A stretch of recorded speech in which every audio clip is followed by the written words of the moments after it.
Welcome back to this lecture on algorithms. In this fourth segment, we will study the bubble sort algorithm, which solves the following problem.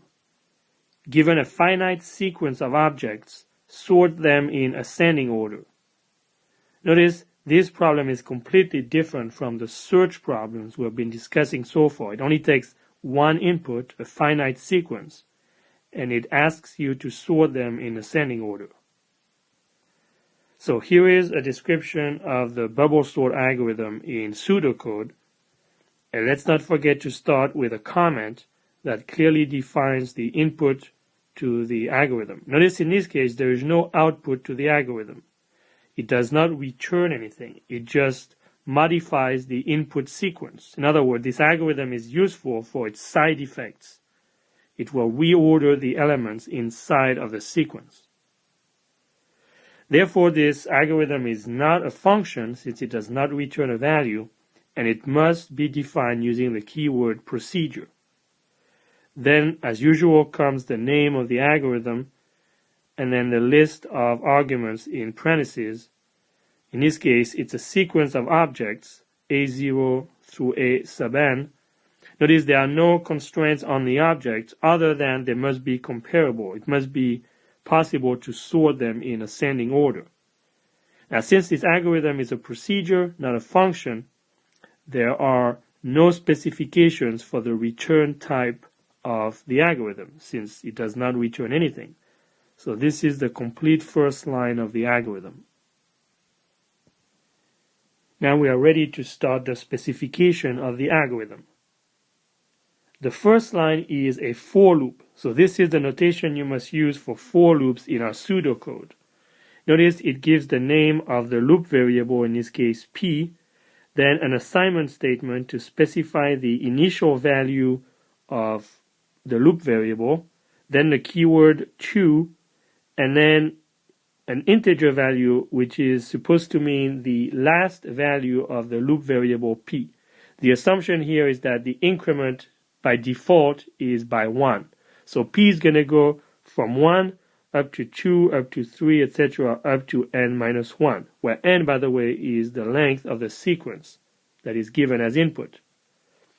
So this is how you indicate a for loop in pseudocode, and as a comment here, p is going to be the index of the pass. So this algorithm will perform n minus 1 passes over the sequence, and it does so using a for loop.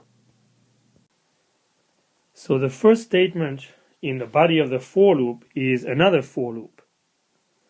First thing to notice is that we never use braces to surround the body of our for or while loops. Just keep in mind in our pseudocode we just use indentation to indicate which statements belongs to which loops. So in this nested for loop, the loop variable is I. It starts at 0 always, and it ends at n minus p minus 1. And I is going to be used as an index into the sequence. In other words, in the inner for loop, we're going to go through the first n minus p elements of the sequence. Since p increases by 1 at every iteration of the outer loop, for every inner loop, we're going to consider one less element every time. Now, what do we do in the inner loop? Notice the indentation again to indicate that this if statement is inside the inner loop body. We're going to compare the element at position I with the next element in the sequence. If the element at position I is greater than the next element, then it's out of order since we want the element in ascending order, so we're going to swap those two elements. And that concludes the body of the inner loop, and the body of the outer loop is only made up of this for loop. So this is the whole algorithm. It's called the bubble sort algorithm, and the reason for that should be clear when we trace the algorithm on an example. So, for example, let's use a sequence of size 5, so the indices run from 0 to 4, and the elements in the sequence are as follows: 5, 4, 3, 2, 1. So they're actually sorted in descending order. So the first iteration has p equals to 1, and then we do the first iteration of the nested loop for I equals 0. We're going to compare the element at index 0, that is the 5 and the 4, and since the 5 is greater than the 4, we're going to swap them. So after this first iteration of the inner loop, we have 4, 5 at the beginning of the sequence, and of course the other elements do not change. Now, we increment I by 1. P does not change. We're still doing the first iteration of the outer loop. So I is equal to 1. The 4, the first element in the sequence, is not going to change. However, we're going to compare element at position 1 and 2. In other words, we're going to compare 5 and 3. Since 5 is larger than 3, we swap them, and the rest of the sequence does not change in that iteration. Next iteration for the inner loop, I is equal to 2. We're going to compare elements at position 2 and 3, which means the first two elements do not change.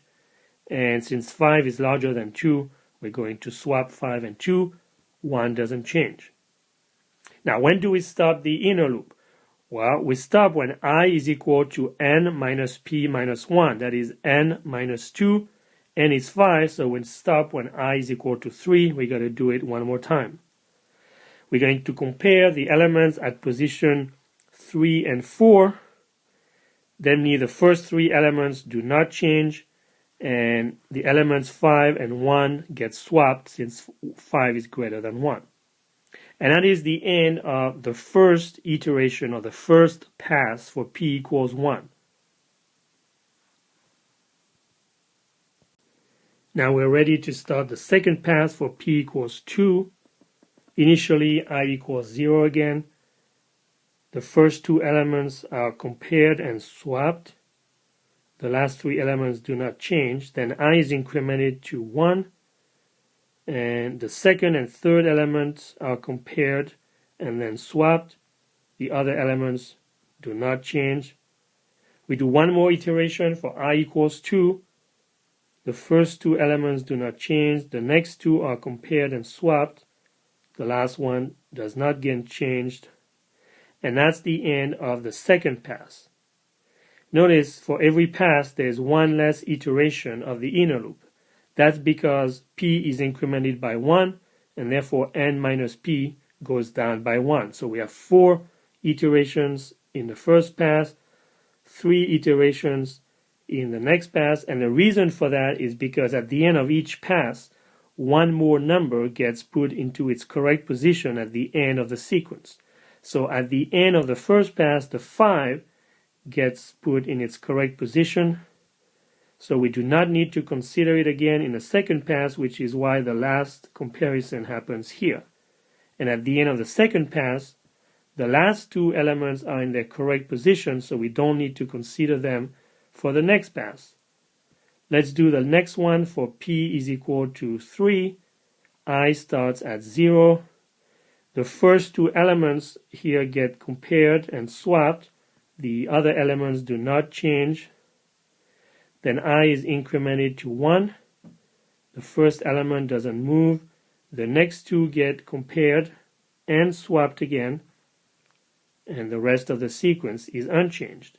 This is the end of the third pass, since n minus p is equal to 5 minus 3 equals 2, and we've just completed 2 inner iterations. Notice at the end of the third pass, 3 elements are in their correct position, so we just need one more pass to finish the sorting. P equals 4. For I equals 0, the first two elements get compared and swapped, and the algorithm terminates with the last 4 elements in their correct position, and therefore automatically the first element is also in its correct position, since there's only one position left for it to go, and we already know by this last comparison that 1 was less than 2. So in conclusion, this algorithm for a sequence of n elements takes n minus 1 passes. So in this case, we had 5 elements and 4 passes. And the reason for that is that at every pass, the largest element remaining to be sorted bubbles up all the way to its correct position. So in the first pass, notice how the element 5 ended up bubbling up to its final position. In the second pass, the next largest element 4 bubbled up to its correct position, and so on and so forth. Now, the only reason why this line of the algorithm got executed every single time is because I started with an array that was sorted in descending order. I'll let you check that this algorithm always works whether the input is sorted in descending order or in ascending order or in any random order whatsoever.